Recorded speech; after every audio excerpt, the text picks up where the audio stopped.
शराब की डिमांड दिन प्रतिदिन बढ़ती जा रही है और हाई टैक्सेस होने के बावजूद भी इतनी हानिकारक होने के बावजूद भी सरकार कुछ ध्यान क्यों नहीं दे रही।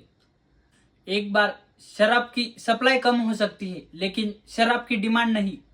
आखिर क्यों लोग शराब के इतने दीवाने हो चुके हैं।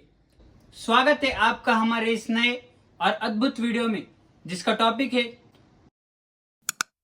आज हम इस वीडियो में समझेंगे कि कौन कौन से अल्कोहल के प्रकार कम हानिकारक होते हैं और कौन कौन से ज्यादा हानिकारक जिनसे मौत तक हो सकती है।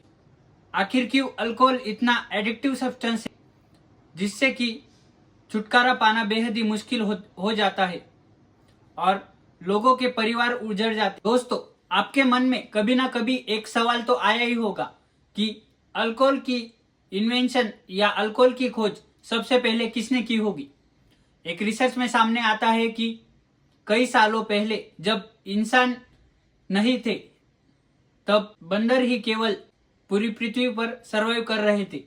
उस वक्त में कई सारे पेड़ों से गिरे हुए फलों से वो पड़े पड़े सड़ गए होंगे और किसी एक ने उन्हें खाने का ट्राई किया होगा तो उससे उसे चक्कर वगैरह कुछ आने लगे होंगे। इसी प्रोसेस से उसका डोपामाइन हिट हुआ होगा और वो उसे बार बार खाने की कोशिश करता होगा।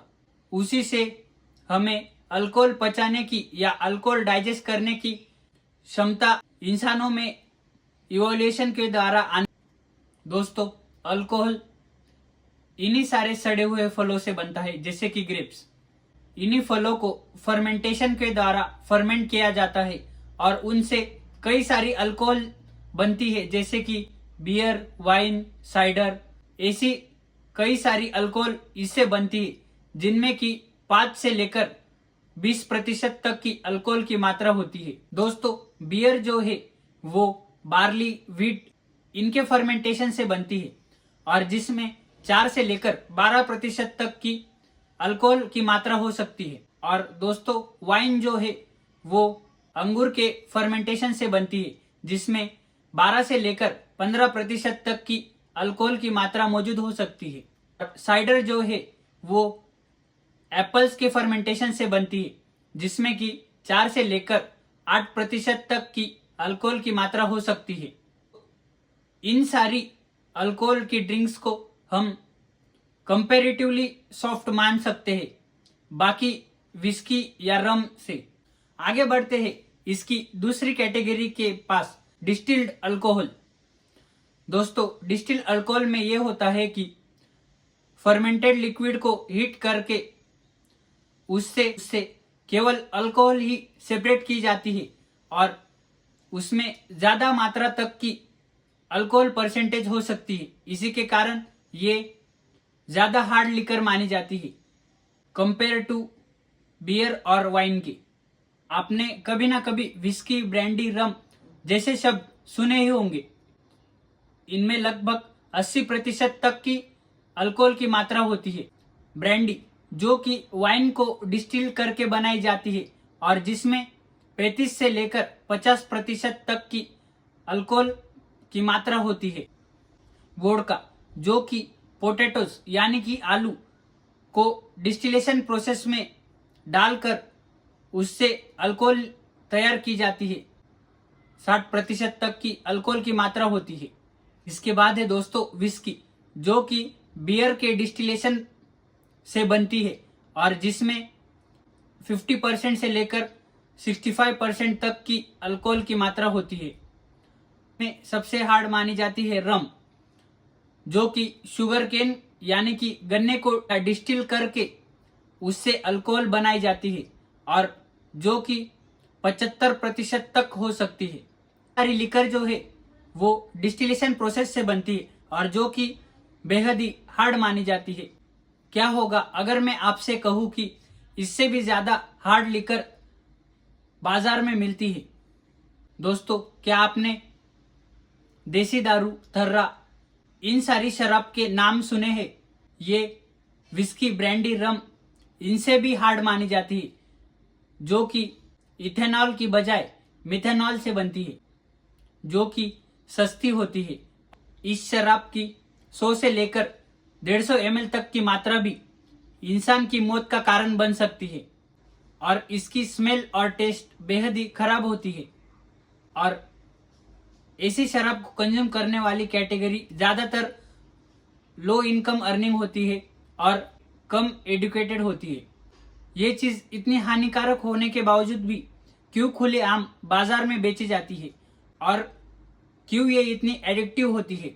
जब एक आदमी शराब पीता है तो शराब थोड़ी ही देर में उसके न्यूरॉन्स के बीच में होने वाली इंफॉर्मेशन ट्रांसफर को स्लो कर देता है और बाद में रोक देता है, जिससे कि आदमी को एक रिलैक्सेशन फील होता है और जिससे कि वो रिलैक्स कर सकता है और सर हल्का लगने लगता है।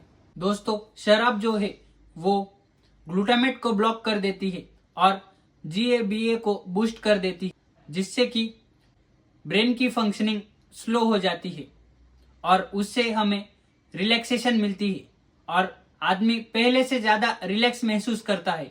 तो शराब हमारी बॉडी में कई घंटों तक रहती है, जैसे कि ब्लड में शराब 6 से लेकर 12 घंटों तक रहती है।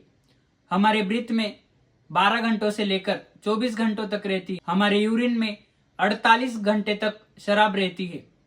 सलावा में 24 घंटों तक और हेयर फॉलिकल्स यानी कि हमारे बालों में शराब लगभग 90 दिनों तक रहती है। एक शराबी आदमी को बार बार मूड स्विंग्स होते हैं और अपने बच्चों और अपने वाइफ के प्रति अग्रेसिव और वायलेंट होता है।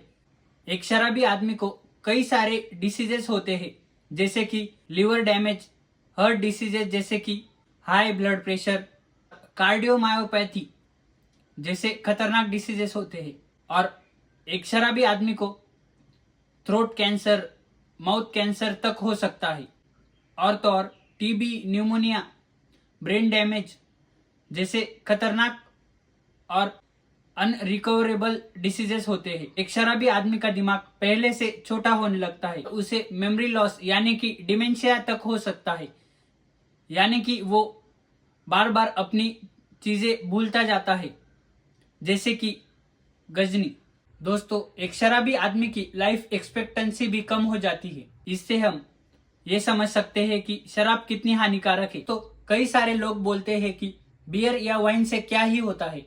यही ज्यादातर लोग गलत साबित होते हैं। जो आदमी पहले एक बियर की कैन में संतुष्ट हो जाता था, उसे अब 2 लगने लगी है और उसके बाद 4 और उसके बाद वो विस्की, रम जैसी हार्ड ड्रिंक्स की तरफ बढ़ता है और उससे वो शराब की एडिक्शन का, शराब की लत का शिकार हो जाता है। कई सारे लोग कहेंगे कि हम ओकेजनली ड्रिंक करते हैं, या कई सारे लोग कहेंगे कि हम सिर्फ वीकेंड पर ड्रिंक करते हैं। इससे भी दोस्तों एडिक्शन हो सकता है। कितनी भी कम मात्रा में शराब सेहत के लिए हानिकारक ही है, इससे हम इनकार नहीं कर सकते। तो हमने पहले भी डिस्कस किया था कि एक शराबी आदमी का ब्रेन श्रिंक हो जाता है, यानी कि उसका प्रीफ्रंटल कॉर्टेक्स जो कि डिसीजन मेकिंग में इस्तेमाल होता है, वो वीक होने लगता है और जिससे उसकी डिसीजन मेकिंग की क्षमता कम हो जाती है। दोस्तों, शराब छोड़ने के तुरंत बाद उसे एंजाइटी और हॉलेसिनेशंस आते हैं, जिससे कि उसकी शराब पीने की क्रेविंग्स बढ़ जाती है और ऐसी कंडीशन में उसके हाथ तक कांप सकते हैं और तो और उसकी क्रेविंग्स भी बढ़ जाती है। यार, एक और ड्रिंक, इससे क्या ही हो सकता है। एक ड्रिंक के बाद मैं शराब पीना छोड़ दूंगा और ऐसे वो फिर से एडिक्शन की ओर बढ़ जाता है और शराब पीने लगता है। क्या इसके बाद भी कोई आदमी शराब पीना छोड़ सकता है? इसका जवाब है हाँ। दोस्तों, हमारे आसपास ऐसे कई उदाहरण है कि जिन्होंने शराब पीना छोड़ दिया है, जो कि पहले बहुत ज्यादा एडिक्टिव थे और जो कि शराब की लत से छुटकारा नहीं पा सकते थे। उन्होंने आज शराब की लत को छोड़ दिया है। एक शराबी आदमी भी शराब छोड़ सकता है, बस उसे जरूरत है तो एक प्रॉपर गाइडेंस और एक प्रॉपर थेरेपी की। कई सारे NGOs इसमें मदद करते हैं, तो हम कई सारे थेरेपीज या व्यसन मुक्ति केंद्रों में जाकर ये शराब छोड़ सकते हैं। हम एक्सरसाइज या मेडिटेशन को अपना सकते हैं, जिससे कि हमें डिसीजन मेकिंग में सहायता होगी और हम एक सही डिसीजन ले सकेंगे। इन सारी चीज़ों से हम शराब की लत भी छोड़ सकते हैं। उम्मीद करता हूँ कि ये वीडियो इंफॉर्मेटिव लगा होगा। मिलते हैं अगले किसी वीडियो में ऐसे ही अद्भुत कंटेंट के साथ। तब तक के लिए जय हिंद।